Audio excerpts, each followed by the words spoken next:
J'ai été choqué quand j'ai découvert qui était la maîtresse de mon mari, mais je lui ai donné une leçon qu'elle n'oubliera jamais. Je m'appelle Delphine Lefebvre, j'ai 41 ans, je suis architecte spécialisé dans la restauration historique à Lyon. Épouse, une femme qui croyait autrefois que si j'étais assez gentille, assez calme, assez compréhensive, personne ne pourrait jamais m'abandonner. Je ne suis pas le genre de femme qui fouille dans les affaires de son mari. Mais ce jour-là, en vidant le placard à manteaux, quelque chose est tombé. Léger comme du papier, mais ça m'a frappé comme un coup dans la poitrine. Un Polaroid, frais, 2 corps, pas de vêtements, pas de honte. L'un d'eux était mon mari. L'autre avait des cheveux que j'avais brossés des centaines de fois. Mais ce n'était pas moi. Si vous êtes déjà resté silencieux pour maintenir la paix ou avez fait semblant de ne pas voir quelque chose juste pour maintenir votre famille unie, cette histoire est pour vous. Abonnez-vous si vous vous reconnaissez dans ces histoires. Pas pour le drame, mais pour vous souvenir que la gentillesse ne devrait jamais signifier porter tout le poids toute seule. J'avais tort. Et ce qui m'a fait réaliser cela, ce n'était pas une confession, ce n'était pas une dispute. C'était un Polaroid. Ce jour-là, je réorganisais le placard du couloir. Celui que Bertrand remplissait toujours de choses inutiles. Des billets de baseball qu'il n'utilisait jamais. De vieilles reçues de moi auparavant. Un étui à lunettes vide qu'il n'avait pas touché depuis l'année dernière. Je ne fouillais pas. Je ne l'avais jamais fait. Mais en déplaçant quelques vieux carnets, quelque chose a glissé. Léger comme une plume, lourd comme la trahison. Une photo. Polaroid. 9. Je me suis penché pour la ramasser, sans penser à rien. Mais à mesure que la couleur se développait lentement, j'aurais souhaité ne jamais avoir regardé. 2 corps complètement nus, absolument sans honte. L'un d'eux était Bertrand Lambert, 43 ans, PDG d'une entreprise technologique de taille moyenne au centre-ville. Je l'ai reconnu instantanément. Ses épaules, ce grain de beauté en forme de larme sur son dos, celui que j'embrassais par habitude, indubitable. Mais ce qui a figé mes poumons, ce n'était pas lui. C'était la femme à côté de lui. Son visage était tourné, mais les boucles caramel douces, l'inclinaison de son cou, comme si elle posait sans effort, m'ont donné un frisson. Il y avait quelque chose de familier. Familier dans la façon dont votre cœur réagit avant même que votre esprit ne le comprenne. Je suis resté figé dans le couloir, la photo encore chaude dans ma main. Cette maison, celle où nous avions choisi les couleurs ensemble, débattue entre le crépuscule des nuages ou la floraison de lavande pour le salon, me semblait soudainement une peau étrangère sur moi. Les murs n'étaient plus les miens. Ils se resserraient autour de moi. Et puis la porte d'entrée a cliqué. Delphine, je suis à la maison. Sa voix venait de l'entrée, suivie du léger tintement des clés tombant dans le bol en céramique que j'avais sculpté pour son 39e anniversaire. Un anniversaire qu'il avait presque oublié si son assistante ne lui avait pas rappelé.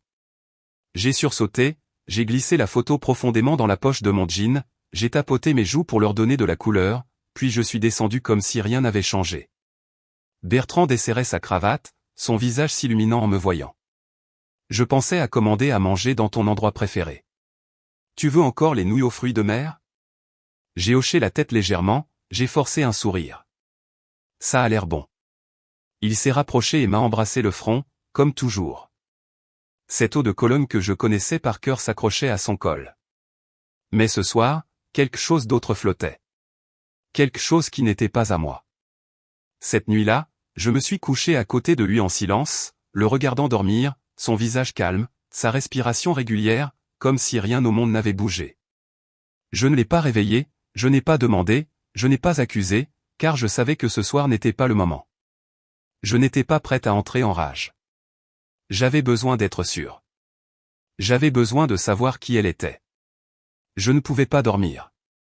Pas à cause de la photo, mais à cause de ce faux qui respirait tranquillement à côté de moi, comme s'il avait le droit d'exister. Bertrand s'est retourné quelque part après minuit, sa main cherchant automatiquement ma taille, comme si tout était encore intact. Mais je ne l'étais pas. À partir de ce moment, j'ai arrêté d'être la femme qui préparait son café du matin sans faute. J'ai arrêté de me dire, il est juste occupé. J'ai arrêté de croire aux réunions tardives ce soir ou au dîner client ce week-end. Je suis devenu quelqu'un que j'avais l'habitude de juger, quelqu'un que j'appelais trop suspicieuse. Le lendemain matin, je me suis levé plus tôt que d'habitude. J'ai préparé le petit déjeuner comme toujours, mais mon esprit était ailleurs, calculant, observant. Bertrand posait toujours son téléphone face cachée sur la table. J'avais l'habitude de penser que c'était poli. Maintenant, ça semblait juste coupable.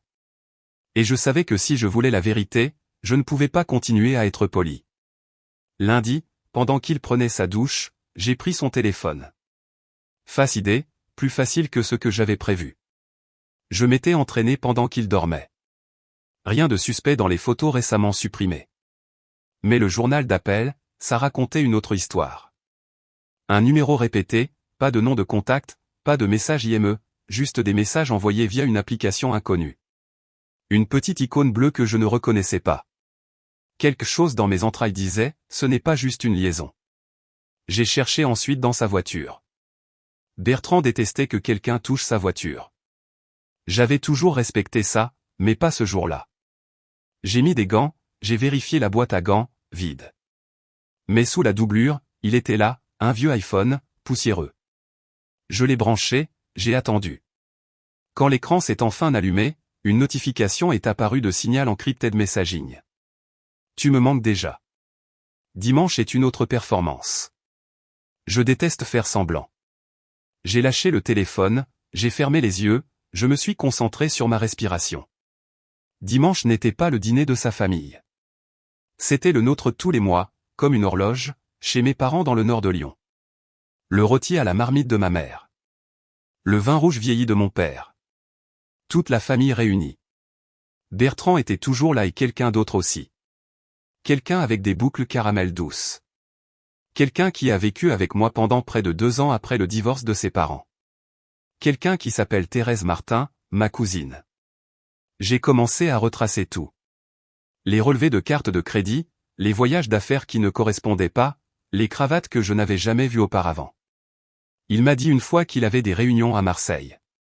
Mais le reçu Uber menait à une rue résidentielle calme à seulement 10 km de notre maison, un fleuriste de luxe a envoyé une facture.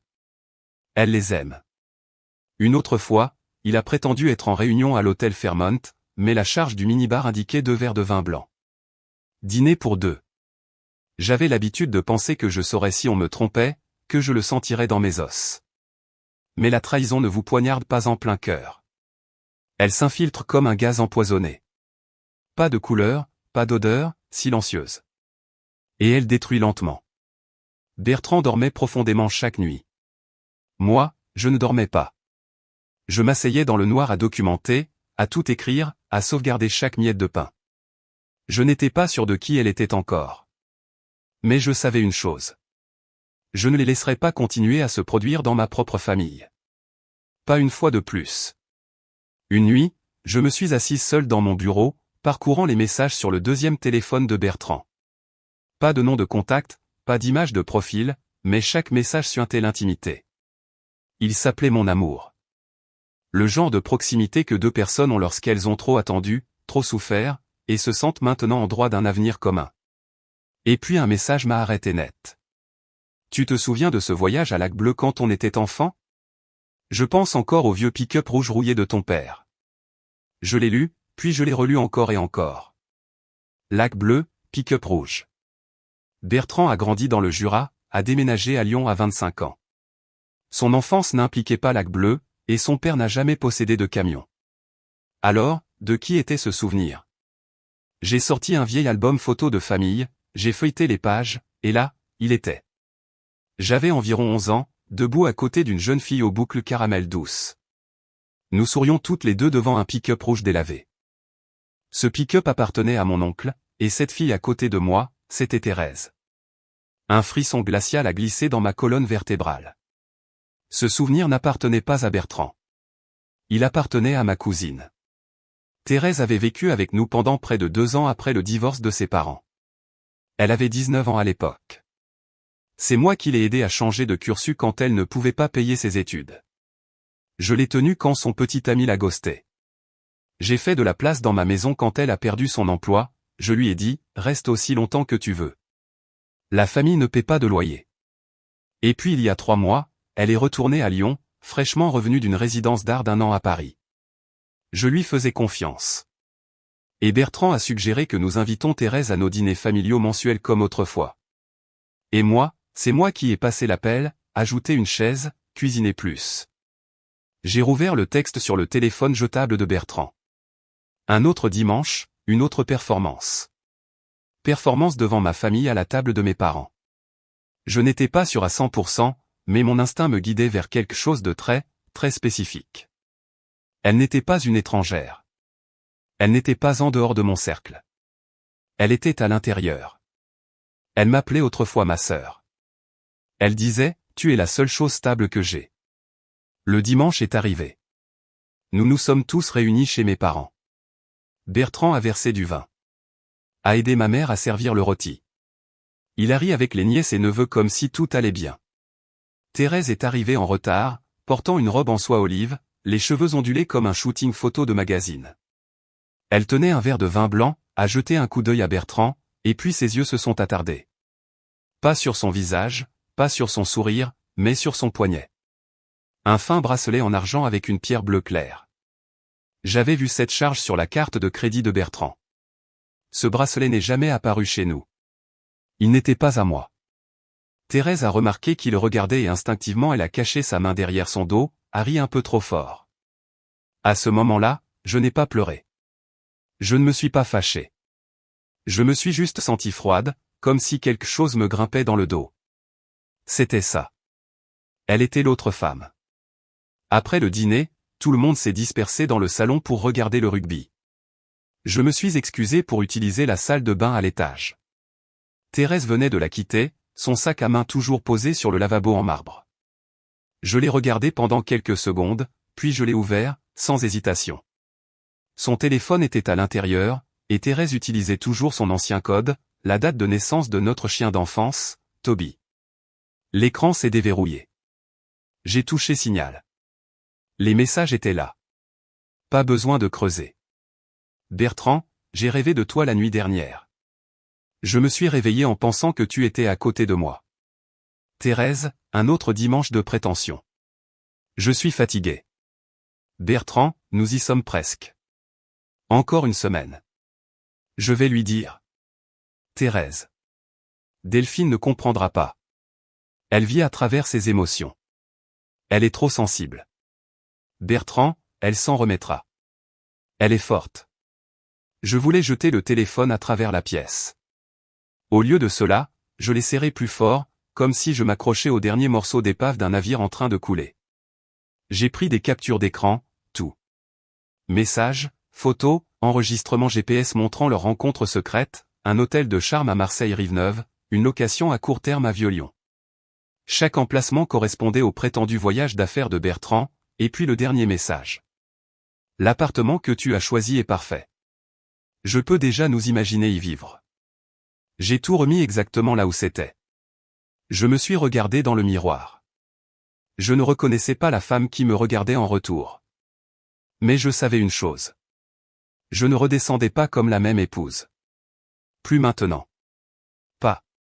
Je suis descendu comme si je venais de me laver les mains. Mon visage calme, mes mains stables. Mais à l'intérieur, quelque chose avait changé. Bertrand était assis à côté de mon père, riant. Son équipe préférée venait de marquer. Thérèse était assise près de la fenêtre, tournant toujours son verre de vin blanc, les lumières du plafond faisant briller le bracelet en argent qu'elle avait essayé de cacher si fort. J'ai choisi le siège en face d'eux, presque directement en face des deux. Ma mère m'a fait signe. Delphine, viens t'asseoir. J'ai gardé la dernière tranche de tarte aux pommes pour toi. J'ai souri poliment, j'ai posé ma serviette doucement sur mes genoux, je me suis servi un autre verre de vin, et j'ai commencé à observer. Bertrand ne me regardait pas d'une manière évidente et coupable, mais d'une manière évidente et répétée, où esquiver le contact visuel devient un réflexe. Chaque fois que je me tournais vers lui, il se tournait vers quelqu'un d'autre ou enfouissait son visage dans son téléphone. Thérèse jouait mieux son rôle.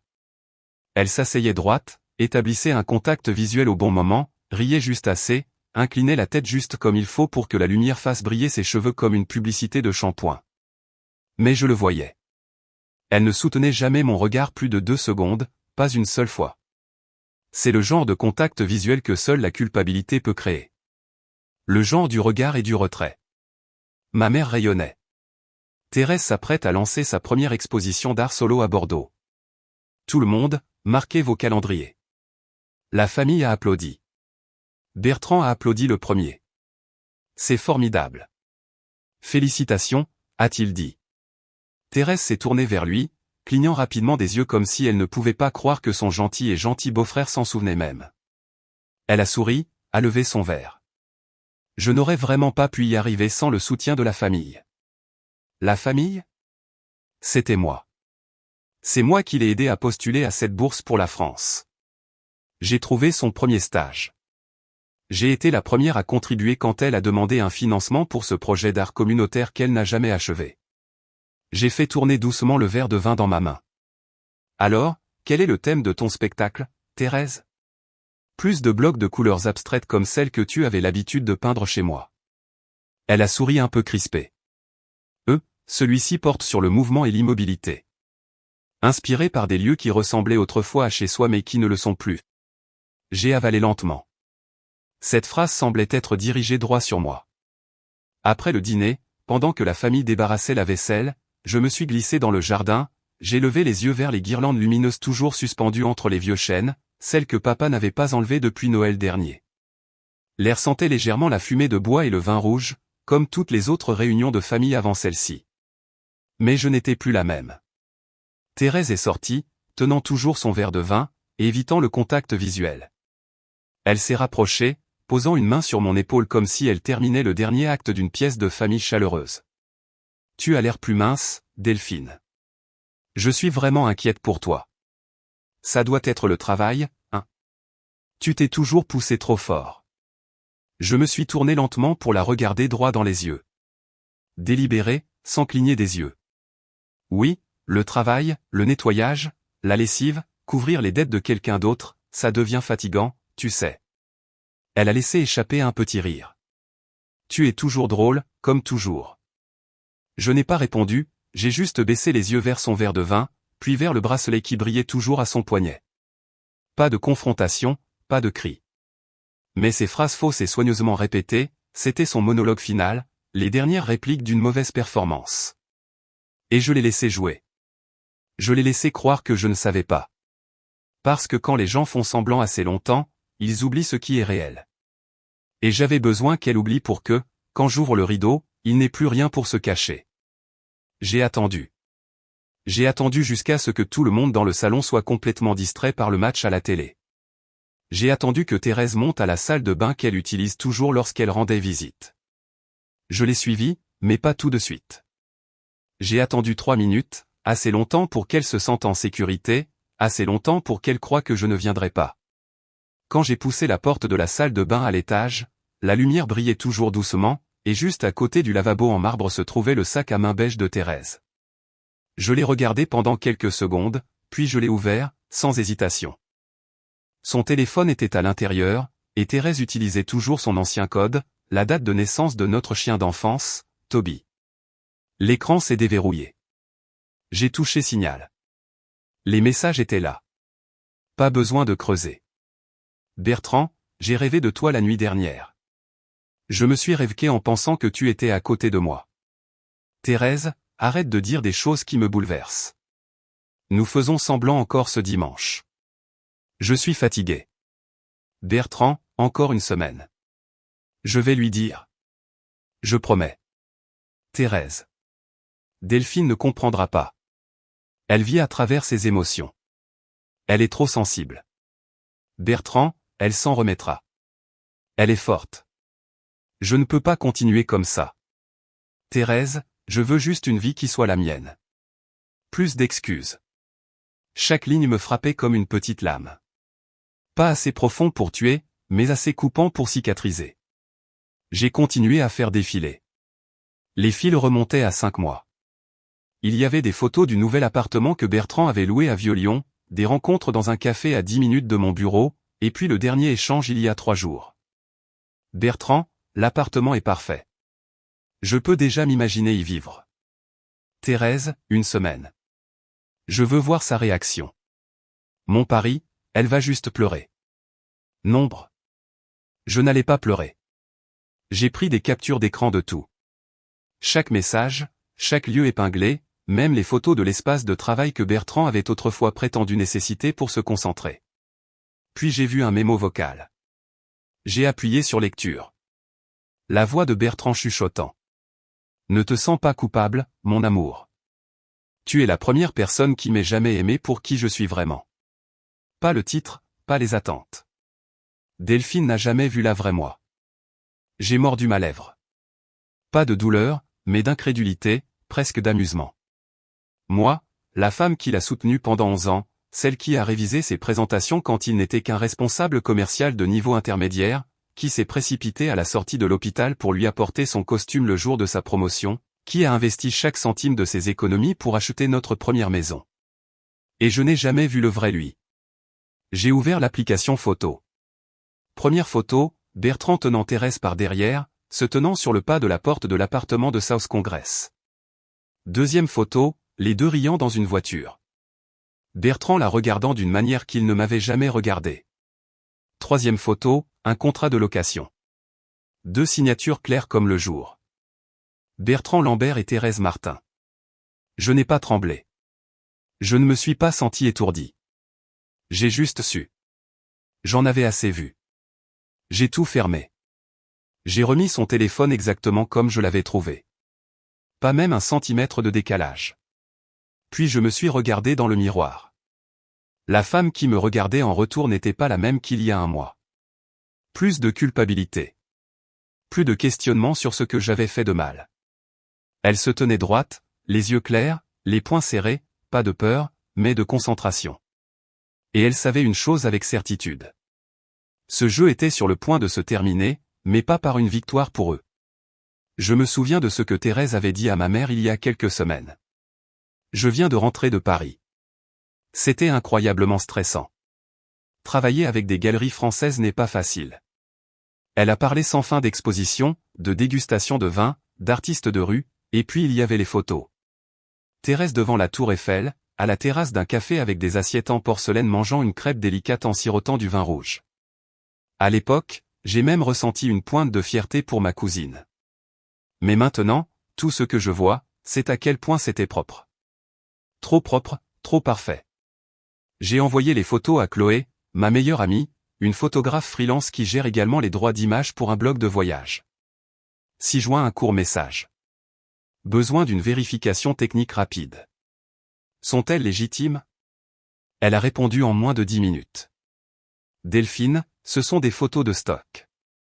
J'en ai littéralement utilisé quelques-unes dans mon article 72 heures à Paris l'année dernière. Alors c'était ça. Thérèse n'avait jamais quitté le pays pendant que je passais 3 semaines d'affilée à Valence à m'occuper de ma mère après une chirurgie du disque intervertébral hernié. Thérèse est restée à Lyon à coucher avec mon mari, à dépenser mon argent, et à envoyer des photos au Bonjour de Paris à la famille comme si elle vivait son rêve d'artiste. J'ai ouvert notre compte bancaire joint, celui que Bertrand utilisait pour gérer les dépenses du ménage, les courses, l'entretien, les services publics, les factures. Nous avions convenu de garder tout transparent, de nous faire confiance. Naïve. Les retraits ont commencé il y a 5 mois, quelques milliers à la fois. Aucune explication. J'ai recoupé les dates de retrait avec le bail de l'appartement à South Congress, correspondance. Puis avec le mois où Thérèse a perdu son téléphone et a eu besoin d'un nouveau. Correspondance. Puis avec le prétendu voyage de conférence technologique à Grenoble. Réalité. Le billet était réservé pour Nice et il n'y avait pas de vol retour. Ensuite, j'ai ouvert notre portefeuille d'investissement. Bertrand m'avait dit en mars qu'il devait retirer des fonds pour réinvestir dans une entreprise parallèle. J'ai souri. Il a oublié une chose. C'est moi qui ai ouvert ce compte. Je détenais l'accès légal original sous mon nom de jeune fille, Delphine Whitman. Cette nuit-là, pendant que Bertrand dormait comme si rien n'avait changé, j'ai ouvert mon ordinateur personnel, j'ai entré le code OTP, et j'ai transféré le moindre centime de notre portefeuille commun sur un compte privé, entièrement légal, à mon nom. Ce n'était pas du vol. C'était une récupération. Reprendre ce que j'avais investi avant d'être drainé à sec par un menteur et un sansu. Je me souviens encore du jour où mes parents nous ont donné cet argent. 60 000 €. Capital d'amorçage, la play au cas où nous trois, moi, Bertrand et Thérèse, voudrions démarrer un petit restaurant ensemble. Un rêve que Thérèse avait autrefois tissé. Bien sûr, rien n'en est jamais sorti. J'ai déplacé ces 60 000 € dans mon compte privé aussi, et j'ai étiqueté la transaction récupération de capital, rupture d'accord éthique. Je n'ai pas pleuré. Je ne me suis pas mis en colère. J'ai juste vu les choses clairement maintenant. Chaque pièce du puzzle enfin en place, chaque retrait, chaque mensonge murmuré entre deux bouchées de tarte aux pommes lors des dîners de famille, le tout étayé par des preuves. Je n'avais plus à imaginer quoi que ce soit. Je devais seulement me préparer à terminer le jeu. J'ai branché un disque dur externe. J'ai tout sauvegardé. Photos, textes, emails, journaux GPS, virements, le contrat de location. J'ai placé dans le tiroir de stockage d'hiver, celui que Bertrand n'ouvrait jamais, juste sous le manteau en laine que je portais le jour où il m'a demandé en mariage. Celui qui lui faisait dire que je ressemblais à la grand-mère de quelqu'un. Ils avaient prévu de me laisser derrière eux. Ils pensaient que je serais la douce, la facile, celle qu'on oublie. Nombre. Je serais la dernière à partir, mais je serais celle qui garderait les clés. J'ai commencé à transformer ma propre maison en scène de crime. Pas pour une performance, mais pour documenter la vraie performance qui se déroulait depuis le début, cette fois sous mes lumières avec mon équipement. Le diffuseur d'huiles essentielles dans le bureau de Bertrand, un cadeau que je lui avais fait pendant son épisode de stress au travail plus tôt cette année, contenait maintenant un minuscule enregistreur activé par la voix. Il capturait toute conversation dans un rayon de 5e sur l'étagère dans le coin, celle où Bertrand aimait s'asseoir avec son ordinateur portable pendant les appels vidéo tardifs avec ses partenaires. J'ai installé une mini-caméra déguisée en cheville en bois. L'angle était parfait. Il capturait tout le bureau sans se refléter dans le miroir. Pas de suspicion. Je l'ai testé plusieurs fois, ajusté l'éclairage, la mise au point, le bruit ambiant. Une fois, j'ai presque ri quand Bertrand s'est retourné et a dit « Je crois que le diffuseur est cassé. Il ne sent plus rien. » J'ai juste dit « Peut-être que l'huile est vieille. J'en prendrai une nouvelle. » Chaque fois que Bertrand quittait la maison, je me connectais à son profil Chrome secondaire, celui dont il pensait que je ne savais pas qu'il existait. J'ai vérifié son historique de navigation, les brouillons à moitié supprimés, les entrées de calendrier synchronisées, y compris celles d'un ancien iPad qu'il avait cassé une fois. Je l'ai fait réparer discrètement. À l'intérieur de ce cimetière numérique se trouvait une seconde vie entière, des réunions avec T, un dossier Google Drive caché de photos et une série de mails intitulés Ébauche de propositions et qui étaient en fait des messages cryptés entre des comptes alternatifs. Je n'ai rien imprimé. J'ai tout sauvegardé sur un disque dur externe caché dans le panier à laine de mon placard où je tricotais des écharpes autrefois. Bertrand n'avait pas ouvert ce panier une seule fois au cours de nos 8 ans de mariage. Puis j'ai engagé un détective privé, pas une entreprise flashy de Lyon, un petit cabinet situé à près de 2 heures de route, dans la ville de Valence. Je leur ai envoyé un email sous mon nom de jeune fille, Delphine Whitman. Pas de numéro personnel, pas de mail principal. Je leur ai donné des photos de Bertrand et Thérèse, son bureau et son adresse, son emploi du temps récent de voyage d'affaires. 3 jours plus tard, ils m'ont envoyé un dossier de 28 pages. Aucune question, aucun suivi, juste un simple email. Voici ce que vous avez demandé et peut-être plus. Je l'ai ouvert tard le soir, après que Bertrand soit allé se coucher. Je n'ai pas été choqué, juste confirmé. Page 1. Bertrand et Thérèse entrant dans l'immeuble d'appartement de South Congress. Celui qu'ils partageaient un samedi après-midi. J'étais à Valence ce week-end-là. Page 2, sortant main dans la main, Thérèse le bras autour de ses épaules, Bertrand lui embrassant doucement le front. Page 3, riant dans une voiture, Bertrand lui rentrant une mèche de cheveux derrière l'oreille. La manière dont je pensais autrefois que c'était juste des heures. Je me souviens de ce jour-là très clairement. C'était mon 8e jour à l'hôpital avec maman. Thérèse m'avait envoyé un message, elle venait d'atterrir à Paris. Le décalage horaire est brutal. J'aimerais pouvoir aider. Tiens bon. Bertrand avait appelé. Il y a une crise logicielle. Je dois prendre l'avion pour Grenoble. Je serai de retour demain matin. Prochaine photo, un reçu Uber. Pas de trajet jusqu'à l'aéroport. Juste un court trajet de 11 minutes. Directement vers l'appartement de South Congress. Tous deux avaient menti en même temps. Et il y avait moi, mesurant des médicaments contre la douleur, soulevant le dos fragile de ma mère après une chirurgie, pendant qu'il sirotait du vin, allumaient des bougies et prétendaient être des amants maudits que le destin avait séparés. Je n'ai pas confronté Bertrand, je n'ai pas demandé. J'ai juste assemblé les dernières pièces, puis je me suis reculé. Parce que je savais que si vous voulez terminer une partie d'échecs, vous devez laisser votre adversaire croire qu'il gagne. Je l'ai regardé planifier le prochain dîner d'honneur, la soirée où Bertrand serait officiellement annoncé comme actionnaire principal de l'entreprise. Il avait réservé les invitations familiales, m'avait demandé de choisir le menu, avait même murmuré « Personne ne m'a jamais autant soutenu que toi, merci d'avoir toujours été là ». J'ai souri, j'ai doucement redressé le pli de son col.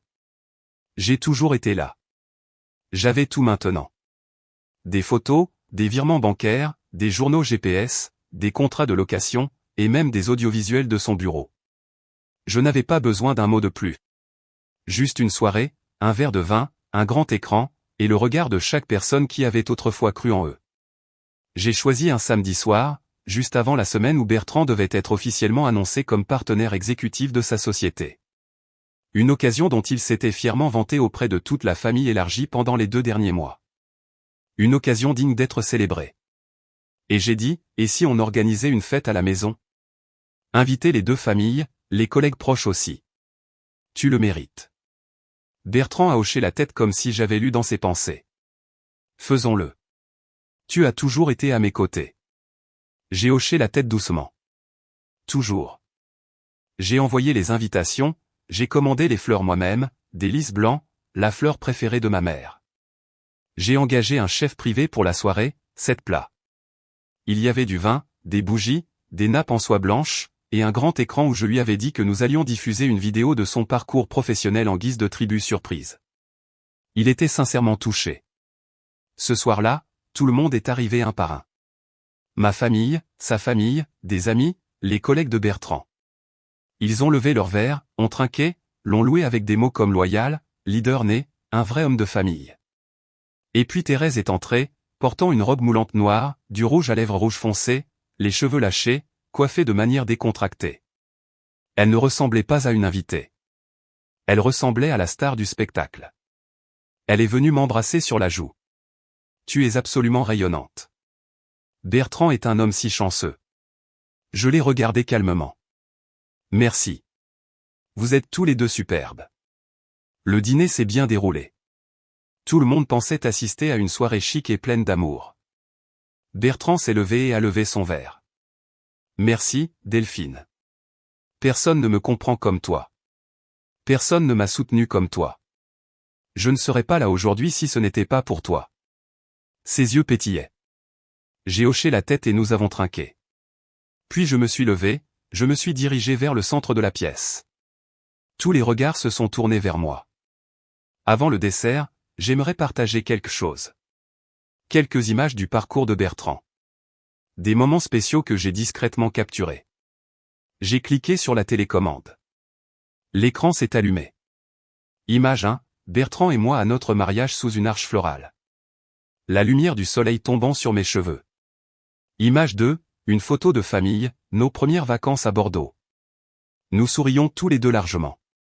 Image 3, il serre ma mère dans ses bras après sa sortie de l'hôpital.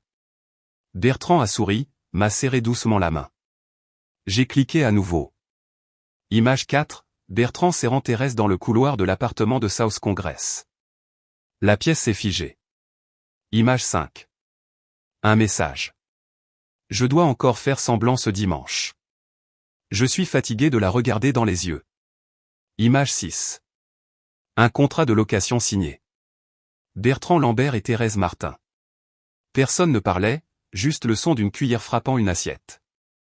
Un enfant a commencé à pleurer doucement, puis s'est tu. Je suis retourné à la table, j'ai sorti 2 enveloppes de mon sac à main, j'en ai placé une devant Bertrand. Ceci est l'accord de divorce. Si vous signez selon les termes que j'ai énoncés, je n'enverrai pas les preuves de votre faute professionnelle au conseil, et je ne publierai pas non plus les photos dans la presse. Son visage est devenu pâle. Il a regardé l'enveloppe comme si c'était une sentence de mort. Vous essayez de me détruire?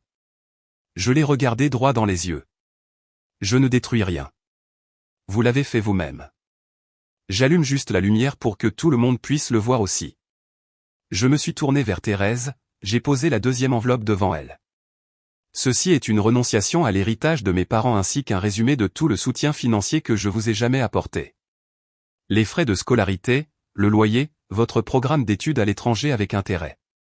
Si vous signez, je n'enverrai pas les enregistrements vocaux, les photos et les journaux GPS à toutes les galeries de la région de Bordeaux. Thérèse a bégayé. Tu plaisantes. Tu as dit une fois que tu me protégerais toujours. J'ai souri doucement. Je l'ai fait.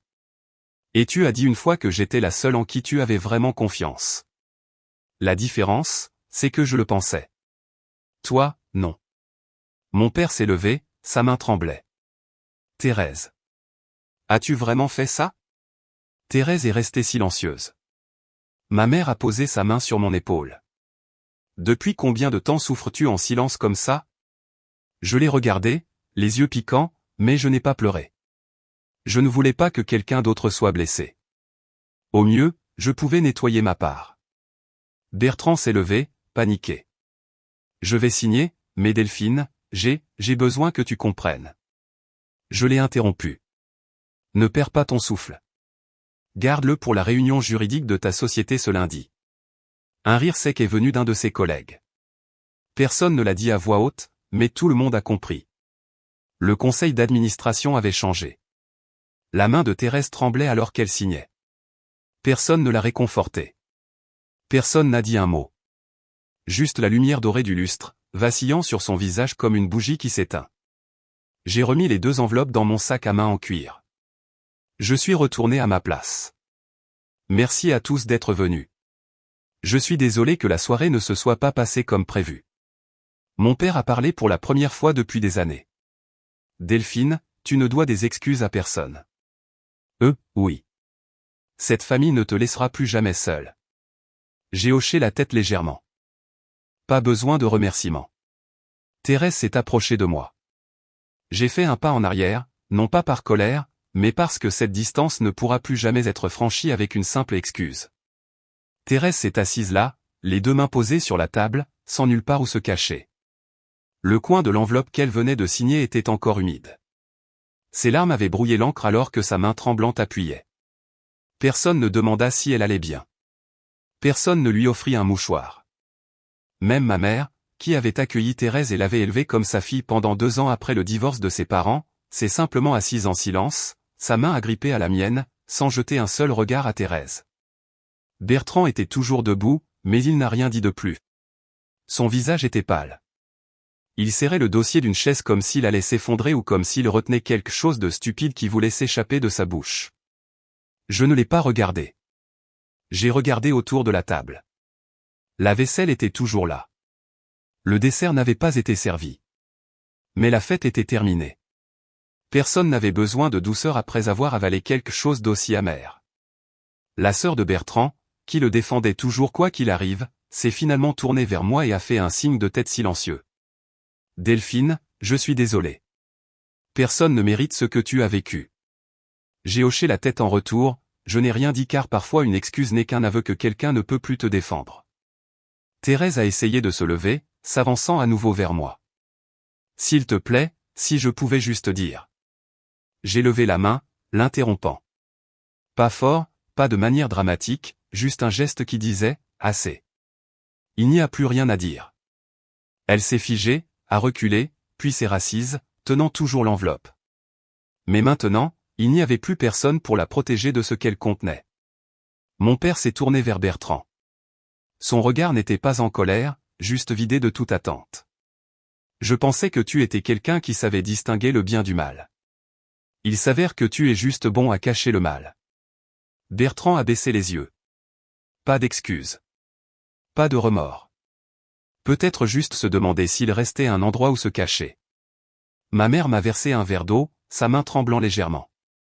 As-tu besoin d'autre chose, Delphine? J'ai secoué la tête. Ne détourne plus le regard. Je me suis levé, j'ai fermé mon sac en cuir, et je suis sorti tranquillement de la salle à manger. Personne n'a suivi. Personne n'a appelé mon nom. Personne n'a dit « ne pars pas ». Et pour la première fois de ma vie, cela m'a donné l'impression de la liberté. J'ai conduit jusqu'à la maison en silence. Cette nuit-là à Lyon était froide. Une légère brume donnait l'impression d'un souffle. J'ai ouvert la porte, j'ai allumé la lumière du salon. La maison était vide maintenant, mais elle ne me semblait plus effrayante. Sur la table, il y avait la même tasse que Bertrand avait utilisée ce matin-là. Je l'ai ramassée, je l'ai rincée doucement, séchée, puis je l'ai placée soigneusement sur l'étagère la plus haute, là où il ne pourrait plus l'atteindre. Le lendemain matin, Bertrand a appelé. Je n'ai pas répondu. Il a envoyé un SMS, nous devons parler. Je ne veux pas tout perdre. J'ai supprimé le message. 2 jours plus tard, j'ai reçu une notification de son entreprise. Bertrand avait été muté à la branche de Grenoble. Pas à cause du divorce, mais parce que j'avais envoyé un résumé des preuves. Pas de photos scandaleuses, rien de flashy, juste des registres de dépenses, des contrats douteux et des emails montrant qu'il utilisait son adresse professionnelle pour contacter Thérèse. Les ressources humaines n'avaient pas besoin d'un scandale. Elles avaient juste besoin d'une raison légale pour se débarrasser d'un risque. Thérèse a disparu. Elle n'est pas allée à Bordeaux. Elle ne s'est pas présentée aux informations pour s'excuser. Elle m'a envoyé 3 lettres manuscrites, toutes par courrier. 1. Je suis fatigué d'être à la hauteur des attentes de tout le monde. 2. Je suis désolé, 5 pages. 3. J'aimerais pouvoir recommencer. Je comprends si tu ne me pardonnes jamais. J'ai classé les 3 lettres dans le tiroir du bas de mon bureau, pas pour les relire, juste comme un rappel. J'ai réussi. Je n'avais pas besoin que quelqu'un valide que j'étais digne d'amour. Pendant la majeure partie de ma vie, j'ai cru qu'en étant gentille, on serait gardé. Pardonné et on sera la meilleure personne. Mais maintenant, je comprends que la gentillesse n'est pas une façon d'être choisie. C'est la façon dont vous vous choisissez vous-même et avancez sans avoir besoin que quelqu'un vous suive. J'ai quitté la vieille maison un matin d'automne, alors que les vents commençaient à se lever à Lyon. Personne ne m'a aidé à faire mes bagages. Je n'avais besoin de personne. J'ai loué un appartement de 6 étages à l'ouest de la ville, surplombant le lac d'Annecy. Il n'était pas grand, mais il était paisible, et surtout, il ne contenait aucun souvenir, aucun fantôme entre ses murs. Le jour où j'ai reçu les clés, le concierge m'a demandé « Voulez-vous que nous repeignions ?» La couleur par défaut est un blanc grisâtre. J'ai dit « Non ». J'ai apporté ma propre peinture, vert olive, la couleur que j'aimais autrefois, celle que Bertrand avait une fois moquée. Ça ressemble à un hôpital militaire. J'ai peint tous les murs du salon avec. Chaque coup de pinceau, lent, régulier, délibéré, sans aide. J'ai tapé de petits clous, j'ai accroché mes esquisses du week-end une par une. Ce n'étaient pas des chefs-d'œuvre, mais elles étaient miennes. Pas à vendre, pas pour impressionner. Juste pour que chaque matin en ouvrant les yeux, je puisse voir clairement. Je vivais dans un espace que j'avais choisi pour moi. Je ne cuisinais plus pour 2. Plus de surplus en espérant que quelqu'un rentre tôt. Je cuisinais pour moi. Une assiette, un verre de vin, un vieux disque de jazz jouant doucement. Et la nuit, je m'asseyais près de la fenêtre, regardant l'eau au loin, sirotant du thé chaud, et écrivant dans mon journal. Pas pour me défouler, mais pour affirmer, aujourd'hui n'a pas été volé. Je travaille toujours. Notre projet de réaménagement communautaire à Marseille-Rive-Neuve venait d'être approuvé. J'étais la chef de projet, un rôle que j'avais déjà refusé parce que j'étais occupé à m'occuper de la famille. Plus maintenant. Maintenant, je me permets d'être ambitieuse. Bertrand m'a envoyé un email. Objet, juste 5 minutes, s'il vous plaît. Je ne l'ai pas ouvert. Thérèse n'a rien envoyé et je n'attendais plus. Je n'ai pas besoin d'excuses pour savoir que je suis digne de pardon. Un jour, ma mère m'a rendu visite. Elle a parcouru lentement l'appartement, scrutant chaque coin comme si elle vérifiait les signes d'effondrement. Puis elle s'est arrêtée devant une de mes esquisses dans la cuisine. Une fenêtre grande ouverte dessinée avec des lignes de graphite douce. Elle a demandé « Quand as-tu dessiné ça ?» J'ai répondu juste après avoir signé les papiers du déménagement. Elle a hoché la tête, m'a pris la main. Je suis désolé de t'avoir laissé seule si longtemps, mais maintenant je vois. Tu es la plus forte de cette famille. Je n'ai pas répondu, j'ai juste serré sa main. Parce que parfois les seuls mots que nous avons vraiment besoin d'entendre ne sont pas « tu as bien fait », mais « je te vois maintenant ». Le week-end prochain, je pars pour Toulouse avec quelques nouveaux amis. Des gens qui connaissent toute l'histoire et qui ont quand même choisi de rester. Pas par pitié, mais par respect. Je ne suis pas seul. Je vis juste la vie qui est la mienne sans que personne n'essaie de la réécrire. Un matin, en arrosant la lavande sur mon balcon, j'ai regardé autour de l'appartement et j'ai réalisé que je n'avais besoin de rien de plus. Il ne me manque rien. Tout ce qui reste, c'est de vivre jour après jour et de laisser cela suffire. Ils pensaient autrefois que j'étais faible parce que j'étais silencieuse parce que je ne criais pas. Mais ce qu'ils n'ont jamais su, c'est que le silence était le bruit de leur échiquier qui craquait, celui qu'ils pensaient posséder. Je n'ai pas cherché la vengeance en causant de la douleur. J'ai simplement quitté le rôle de réparatrice et les ai laissés s'effondrer sous le poids de leurs propres mensonges. Et enfin, j'ai fait une chose. J'ai écrit mon nom sur le mur, pas pour que quelqu'un l'efface, pas pour que quelqu'un le remplace par le sien. Je me tenais devant le dernier mur de la chambre, pinceau à la main. Le vert olive était presque parti. Je m'en souviens clairement. Le jour où Bertrand a regardé cet échantillon de couleurs au magasin de bricolage et a dit « Ça a l'air vieux, triste. Tu devrais choisir quelque chose de plus lumineux, plus féminin. » Et j'ai écouté. J'ai laissé choisir le gris brumeux. La couleur qu'il disait être neutre, moderne, facile à nettoyer. Et puis un jour, il m'a effacé de sa vie avec cette même couleur. Aujourd'hui, il n'y a plus personne d'autre dans cet appartement pour donner une opinion. Juste moi et le pinceau qui a touché tous les coins de ces murs. J'ai fait la dernière touche près du plafond. Pas de faute de main, pas d'ajustement. Précis, simple, et exactement ce que je voulais. Je me suis reculé de quelques pas, j'ai regardé toute la pièce sous le soleil incliné. Plus de blanc, plus de gris, juste un vert olive profond. Calme, chaud, une couleur qui ne crie pas pour être vue, mais qui ne courbe pas la tête pour être ignorée non plus. J'ai posé le pinceau, j'ai essuyé mes mains sur le vieux tissu de toile, celui que Bertrand utilisait pour nettoyer son cadre de vélo tous les dimanches, et j'ai souri. Même le chiffon avait retrouvé les mains de celle qui aurait dû le garder depuis toujours. Je suis entré dans le salon, j'ai allumé la cafetière, j'ai choisi le café corsé que j'aime, pas le café décaféiné qui aide à dormir, celui que le gentil Bertrand avait l'habitude de me proposer. Dans le coin du canapé se trouvait une toile que j'avais peinte d'une fenêtre ouverte. Sous la table basse se trouvaient 3 carnets, un pour les dépenses, un pour le travail, et un pour les mots que j'avais une fois voulu dire, mais que je n'avais jamais vraiment été entendu. Je n'ai plus besoin que quelqu'un m'écoute.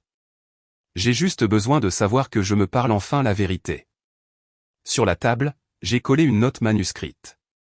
J'avais l'habitude de vivre en espérant être gardé. Mais à partir de maintenant, je vis pour choisir qui mérite d'entrer. Je n'ai pas tout récupéré ce que j'avais perdu, mais j'ai récupéré moi-même. Il pensait que mon silence signifiait la faiblesse. Mais non, j'étais silencieuse parce que je reconstruisais fondation par fondation. Sans bruit, sans besoin de blesser qui que ce soit, juste en les laissant s'effondrer sous la maison de mensonges qu'ils avaient eux-mêmes bâtie. Et j'ai écrit mon nom sur ce nouveau mur avec l'ancienne peinture qu'ils avaient autrefois moquée, de mes propres mains, avec un choix qui n'a demandé la permission de personne. Je n'ai pas besoin d'être choisi. J'ai juste besoin de me choisir moi-même.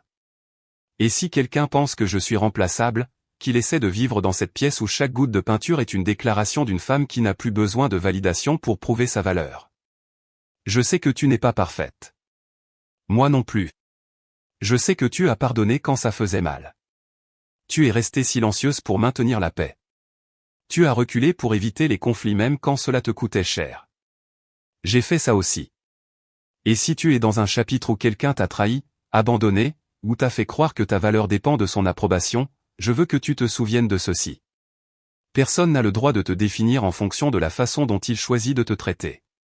Ta gentillesse n'est pas une faiblesse. Et si tu as porté trop de choses, n'aie pas honte d'avoir aimé trop profondément. Ne laisse juste pas cela te faire oublier. Tu mérites aussi d'être porté, d'être tenu, d'être choisi. J'ai perdu beaucoup pour apprendre cette leçon. Mais si je pouvais recommencer toute seule, tranquillement, sans la permission de personne. Toi aussi tu peux. Et si aujourd'hui est le jour où tu as besoin de te tenir debout, alors tiens-toi debout. Même si tes jambes tremblent, tiens-toi debout. Parce qu'une fois que tu te tiendras droite, tu ne seras plus jamais celle qui porte tout en silence.